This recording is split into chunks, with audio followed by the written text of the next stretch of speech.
Ladies and gentlemen, the story you are about to see is true. The names have been changed to protect the innocent.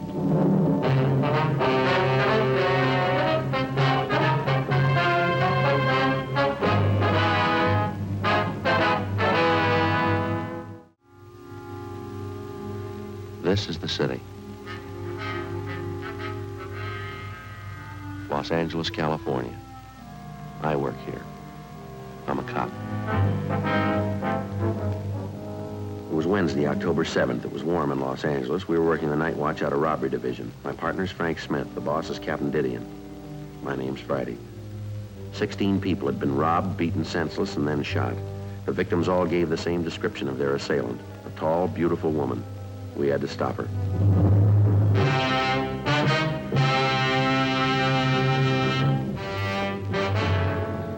My partner, Joe Friday, Mr. Maloney. How are you, sir? Find out anything yet? Still checking, Mr. Maloney. We'd like to have you tell us exactly what happened the night before last. Well, she sure had me fooled. That's all I can say. Well, you're not the first one, sir. There's 15 others ahead of you. Would you mind telling us what happened? Well, I started to drive home out Central Avenue. I guess it must have been about 18th Street. Hey, will you give my pillow a shove there? Yes, sir.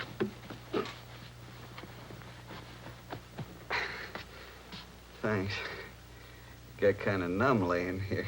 Yes, sir. If you'd go on, please. Well, I pulled up for the arterial, and I saw this gal standing on the corner. She was hitchhiking. You remember what she looked like, how she was dressed? You know, kind of flashy, but nice clothes. Good-looking dame. Tall, long blonde hair. Beautiful eyes. You sure about the color of her hair, are you? Yeah, it was blonde. What happened then? Well, she got in the car, and we drove off. We talked a while, and then she pulled a gun on me. Told me to drive up an alley. Now, where was that, do you remember? Around 32nd Street. 32nd and Central. Then what? She took my wallet, watch, car keys, everything I had. Mm-hmm. And then she made me get out of the car and lay down on the street. I felt her shove that gun against me. Hey, could you fix that pillow again, please? Oh, sure. Thanks. She pulled the trigger, I guess. That's all I remember. You don't recall her slugging you? Must have happened after she shot me. My face is pretty bad, huh? You'll be all right, Mr. Maloney. You think you'd recognize the girl if you saw her again? I sure would. Nice looking, you know. Tall, blonde, beautiful shape. Doesn't figure, does it? What's that, sir? She'd make more money on the stage than she would rolling guys like me. Must be crazy. Maybe. Wonder if you'd mind taking a look at these mugshots, Mr. Maloney. See if any of these women look like the one who shot you. Let's see. Here, let me help you. Can you see all right here? Yeah. No. How about this one? No. This one? No. Let's see. No. How about her? No, she's better looking than that. Mm-hmm. Well, these are all the same. This is the last one. How about her? I don't know.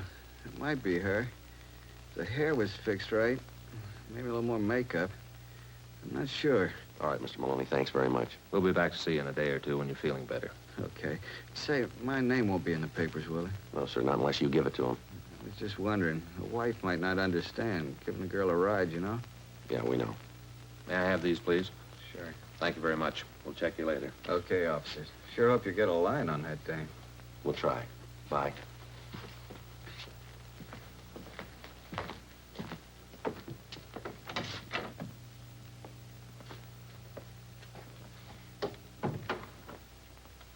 Sure messed up, didn't he? Yeah, that dame must have some other motive besides money. Maybe she's psycho. Could be. What'd the doctor say? Well, he took a pretty bad beating. He'll get over that, though. It's the bullet in his back. But he'll be all right.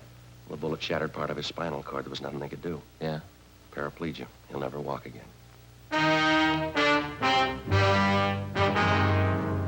We left the county hospital and went back to the office. We got out a local broadcast for the woman whose mugshot Maloney had partially identified. Her name was Beverly Allen. She had a record of 3 arrests and 1 conviction of 242 PC, assault and battery. After we checked in the office, we went across the street to the crime lab. Lee Jones had already examined the bullet taken from Maloney's spine and the empty cartridge casing found at the scene of the shooting. Both of them bore the same markings as the bullets which had wounded the 15 previous victims. From the striations, the gun had been previously identified as a .38 Colt. Maloney's car was examined. We found nothing. 8:35 p.m., we went back to the city hall. I checked the stats office. Oh, hi, how'd they do? Well, they went back 7 years on this run. Yeah? Checked all Caucasian women, 5 foot 8, 130 pounds, 25 years old, good-looking, blonde or brunette, all of them with either assault or robbery records. Yeah. Came up with 19 names. 17 on the list have already been checked out and cleared. What about the other two? One of them here is a Catherine Collins. The other's Beverly Allen. She might tie in. That's all we got to go on. You want to pull the packages on the two? Give me the list.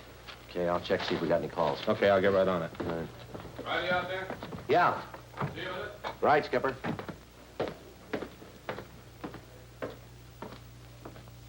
Hi, Skipper. Where's Smith? Down the hall checking out a couple of reports. That fellow Maloney tell you anything? No, nothing that helped very much. Same old story. No report on that broadcast we put out in Beverly Allen yet, huh? No, not yet. You banking on it? Well, it's the first lead we've had in 16 nights. Yeah, well, it better work out. Why? What's the matter? Take a look. A woman bandit gets 16th victim. Beautiful hold-up queen robs and shoots restaurant worker. Yeah. It's on the editorial page, too. Here's something else.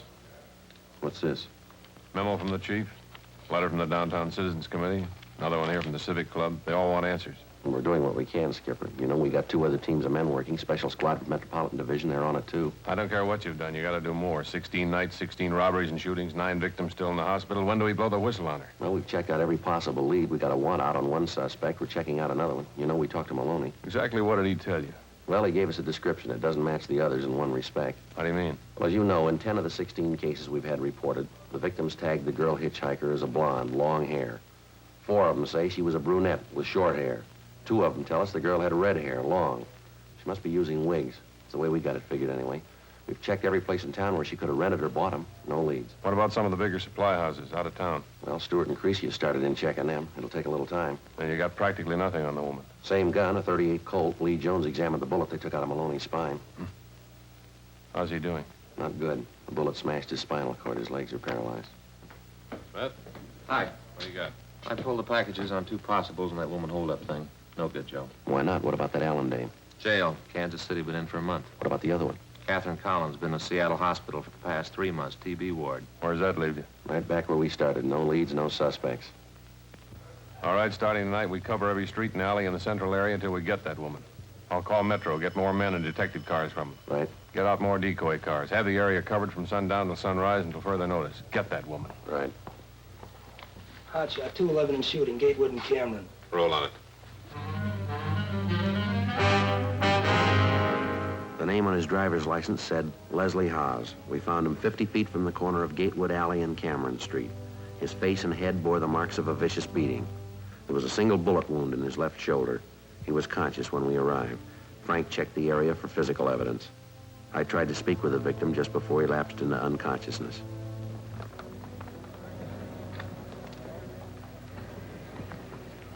How's the victim? Just passed out. It's the worst one yet.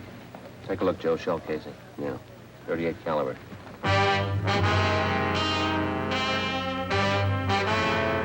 The latest victim was taken to Georgia Street Receiving Hospital. The shell casing, which we had found at the scene, was taken to the crime lab for examination. It was compared with the others. Sergeant J. Allen confirmed that the markings on the bullet which had wounded Haas matched those on the bullet which had been taken from Maloney's back. Both bullets had been fired from the same gun. The Dragnet operation for the woman bandit went on. The men in the special detail covered every street and alley in the central area during the hours of 8 p.m. to 6 a.m. During the next 5 days, 11 suspects were picked up, brought in for questioning, and then released after the victims failed to identify any of them. Saturday, October 10th, 10:16 p.m. It looked like we got our first break in the case. Like to sit down, miss? Yeah. The officers tell us they picked you up near First and Wall. Is that right? That's what they say. You mind telling us what you were doing down there? I went down to meet a friend. With a gun? What about it? Well, do you always go to visit your friends with a gun? It's the silliest question I ever heard. Yeah, well, then you shouldn't have too much trouble giving us an answer. You got a cigarette?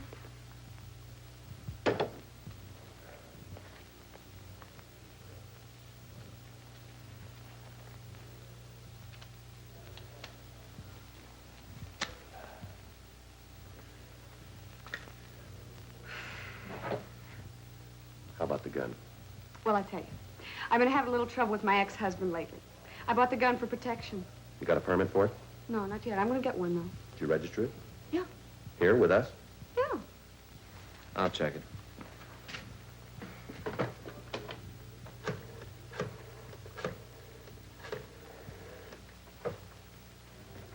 I read Frank Smith.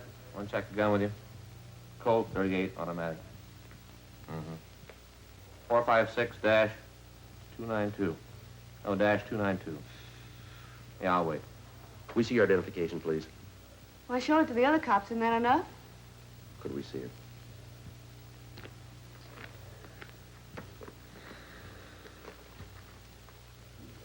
Is there any money in that wallet? Yeah, a few dollars. Would you take it out, please? No, you keep it. Just the wallet. Donald Lorraine Stewart. That's your true name? Yeah. This your present address? Yeah. Yeah, Reed? There isn't, huh? Okay, thanks. We got no record in this gun. Well, then you just better check your records again. I'm telling you, that gun's registered. I did it myself right after I bought it. You employed? Yes. Where? At a dress shop out on Wilshire Boulevard. Now, listen. I don't know what all these questions are about, but you better get in touch with the people who record things and have them check this gun again. I'm telling you, it's registered. I did it myself. I'm sorry, ma'am. There's no record of it. Why'd you buy the gun? I told you. I'm having trouble with my ex-husband. I bought it for protection. He's always coming around the house, causing trouble. I thought maybe I could scare him with it. That's why I bought it. I've got nothing to be ashamed about. I bought a gun. I brought it right down here, and I told the police all about it. I haven't done anything to be ashamed of. Gee, I wish you'd tell me what this is all about. All right, miss. There have been a number of robberies lately, committed by a woman who answers your description. Woman armed with a .38 caliber automatic. And you think it's me? Is that what you mean? You think I'm the person who's been doing these robberies? When you match the description, you got the gun. Probably a lot of people who match the descriptions and have a gun, too. I'll get it. Robbery Friday. Yeah, he's here. I'll get... All right, I can take it. Yeah. There is, huh? Yeah. Well, don't worry about it. No, those things happen. Right. Thanks very much. I'm afraid we owe you an apology, Miss Stewart. Well, I imagine so. That was Reed down in gun records. Yeah? They found the registration. Been misfiled. Reed thought he remembered the number. The information checks out. There, you see, I told you. Yes, ma'am. Could I have my gun now? Well, I'm afraid not. Why not? We're going to have to book you. Well, what for? I haven't done anything. It's a misdemeanor to carry a concealed weapon. But I registered it. I came right down here. I told him I had a gun. I'm very sorry, Miss Stewart. We have to file on you. Well, that's not fair. I didn't know it was wrong. Now, look, miss, they told you that when you registered the gun, the registration means you can keep the gun in your home. Doesn't give you the right to carry it around. You know that. What am I going to do? I don't know, ma'am. You can get a lawyer. He'll be able to tell you. This is a bum deal. My ex-husband can walk around and threaten me, and you don't do anything about that. But I carry a gun to protect myself, and you put me in jail. Well, I'm sorry, ma'am. If you want to file a complaint against your husband, there are laws for it. Seems to be a law for just about everything. All I know is I'm going to jail. There isn't anything worse than that. Maybe there is. What? Well, you might have run into your husband with that gun.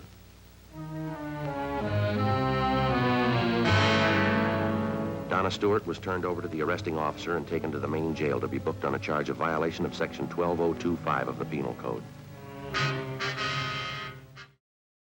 Tuesday, October 13th.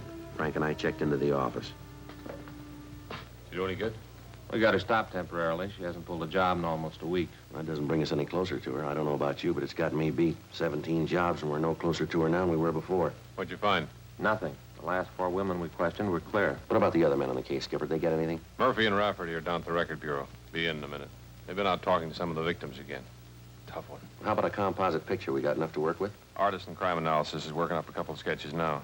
A lot of guesswork. What about the description of the clothes the girl wears? Anything there we can start on? No, other than the fact that she wears flashy clothes. None of the victims has a very good idea what she looks like. Tall, good-looking, nice figure. You know, all that.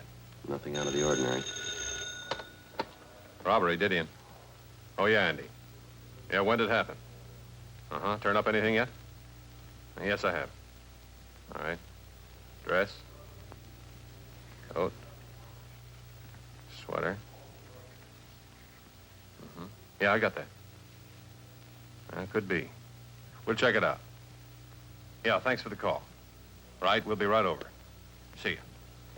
Anderson over in burglary. What's he got? They were checking back on a job out in Hollywood. Came up with something might help. What is it? One of the picture studios had a burglary about a month ago.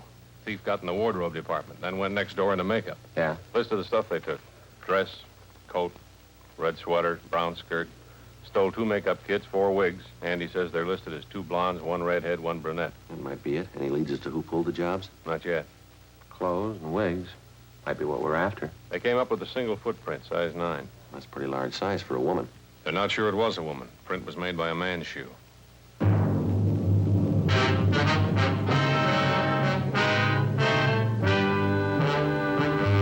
of the most popular misconceptions of the working detective as offered by the fiction writers is the picture of a man with amazing talents for detecting evidence, analyzing human behavior and motives, and then almost as if by magic, fitting all the pieces together to form the solution to the crime.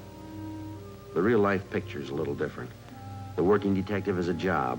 In a sense, it's as practical and down-to-earth as baking bread or practicing law. It's his job to protect citizens and apprehend criminals, and it's a job he doesn't do alone. To assist him in collecting and analyzing evidence, he has the aid of the crime laboratory.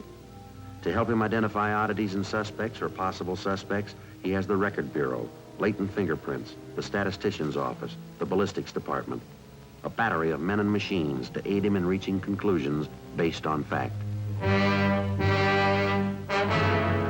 Thursday, October 15th, Frank and I re-questioned all of the 17 victims of the woman bandit. We asked them one question. Could their assailant possibly have been a man dressed as a woman? The majority didn't think so. Those that did weren't very sure. We followed the lead through. 9:25 p.m. We checked into the city hall and we went to the stats office. We asked them to make another run for us. Because of the information we'd gotten regarding the burglary at the motion picture studio, a new card was punched up as a master for the collator. Out of the thousands of cards that would be checked automatically, only those cards would be selected which carried the following information. A code punching indicating a male Caucasian about 5'8" or 5'9", 130 to 35 pounds, feminine features, size 9 shoe, impersonating woman, with a robbery record. In addition, the master card was further punched to select the MO the thief had used, carrying a .38 caliber Colt automatic and hitchhiking rides. The clerk in the stats office told us the run would be finished by 11 o'clock that night. Captain Didion called and asked to see us right away. Call your wife after dinner? Yeah, I'm sorry I did. She's mad as a hornet. Why, what's the matter? Tomorrow's the kid's birthday, and I forgot to buy the cake. Too bad. What's she gonna do? Bake one, I guess. Told me to stop the car. Well, I'm telling you, Captain, I just grabbed that gun and slapped that kid just as hard as I could. Hold it just a minute, will you please, Mr. Collins? Much obliged. This is Mr. Emil Collins, Sergeant Friday, and his partner, Frank Smith. How you do? Can I give you a light, Mr. Collins? Not just yet. Mr. Collins, would you mind telling these men what you were just telling me? I was just telling the captain here. I'm down here on a vacation. I'm from Sacramento. That's so. South Sacramento. I was driving down your Figueroa Street, and I picked up this girl hitching a ride. She tried to rob me. Collins took the gun away from her, subdued the girl, and brought her in. Where's she now? Interrogation room. Murphy and Rafferty are with her. Description match? Not too close. Sounds like you didn't have too much trouble with her, Collins. Well, now that I come to think of it, maybe I didn't. When she pointed that gun at me, I just grabbed for it and slapped her as hard as I could. Sure took the starch out of her. We got anything on her? Yeah. You mind if I go now, Captain? No, we'd like a stenographer to take your statement. Anything to oblige. Fine. Here, let me light that for you. Oh, you never want to light one of these. Is that right? Licorice. You want to come with me, please? Don't forget your case. Full of licorice cigarettes. I really got the habit. Bye-bye. Just for now. They got anything on the girl, Skipper? Not much. What you got to say? Murphy got her to talk. Doesn't look like she's the one we're after. What's your story? Said she read about this woman bandit in the paper, decided to try her hand at it. Needed money. Yeah. Claims her husband left her. She's pregnant, needs the dough for a hospital. She live here? Up the coast, Monterey. Got in town 4 days ago, staying at the YWCA. We checked there. She's not lying. Did you call Monterey? Yeah, they confirmed it. She left there last Wednesday night. She's not the one. Are they going to take care of having her booked? Yeah, as soon as they get a statement. Well, looks like another lead that didn't pan out. We got one. What is it? 4th and West, like 211 shooting. Anything on it? Tall blonde with a gun.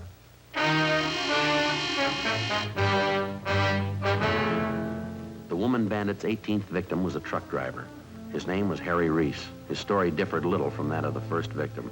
The woman was hitchhiking near Alvarado and 3rd Street. He gave her a ride. She robbed him at gunpoint, slugged him, and then shot him through the left shoulder. He described her as a tall blonde, attractive and well-dressed. Guess I should have known better.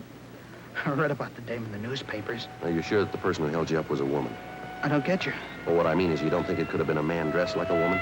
No, that don't seem likely. Pretty sure it was a woman. All right, Mr. Reese, I see the ambulance is coming. We'll check with you later at the hospital.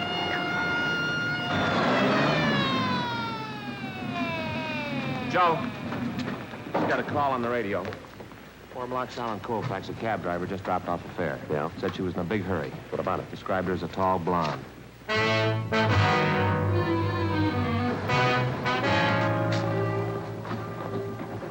Officers? Yeah, what do you got? It just happened a couple of minutes ago, just a couple of minutes ago. Yeah, it looks like bloodstains all over the sidewalk there. Yeah, that's what I want to tell you. Couldn't have happened more than a couple of minutes ago. I had this fare, see? I picked her up at 4th and Bixel and drove her over here. She paid the fare, got out of the cab. Yeah, go on. I just pulled away from the curb when I heard a shot. At least it sounded like one. When I looked back, I see this dame down on one knee near the door to the hotel here. That's this hotel for women. When I backed up, she was gone. And that's when you noticed the bloodstains? That's right, yeah. I figured I better call somebody. What'd the girl look like? Not bad at all. Tall, blonde, pretty girl. Nervous. Did you see where she went? No, I didn't. Did you get the number of the cab? Yeah, I got it. 3025. I got it. Yeah. Come on.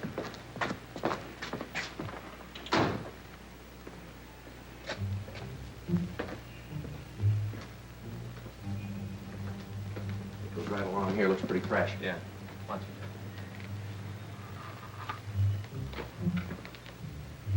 Got your flash? Yeah.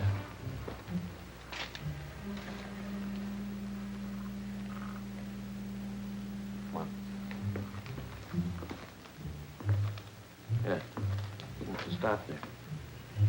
There it goes. Oh.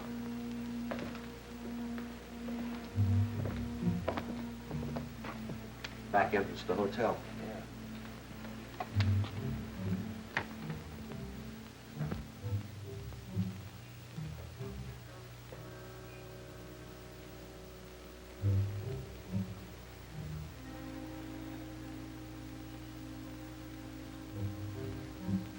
Down this way, then.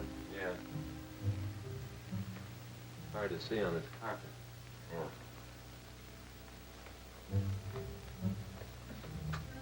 Wait a minute. Yeah. Where's it go from here? There it is. Yeah.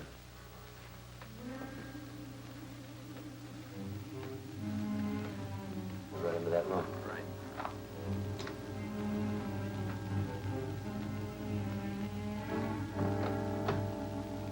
What?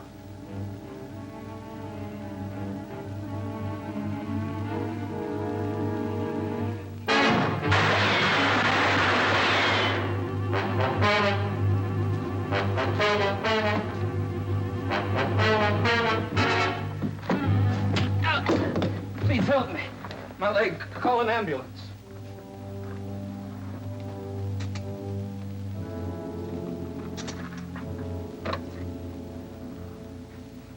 Hello, this is the police department. That's right, I'll explain when I come down. Right. Got me Georgia Street Receiving Hospital. It was an accident. I dropped the gun. Went off. Shot me in the leg. You never would have got me. Look at this, Joe. Yeah. Tall blonde. You sure had a lot of people fooled. Well, we weren't the only ones. Huh? Well, he was living here. Yeah. Hotel for women.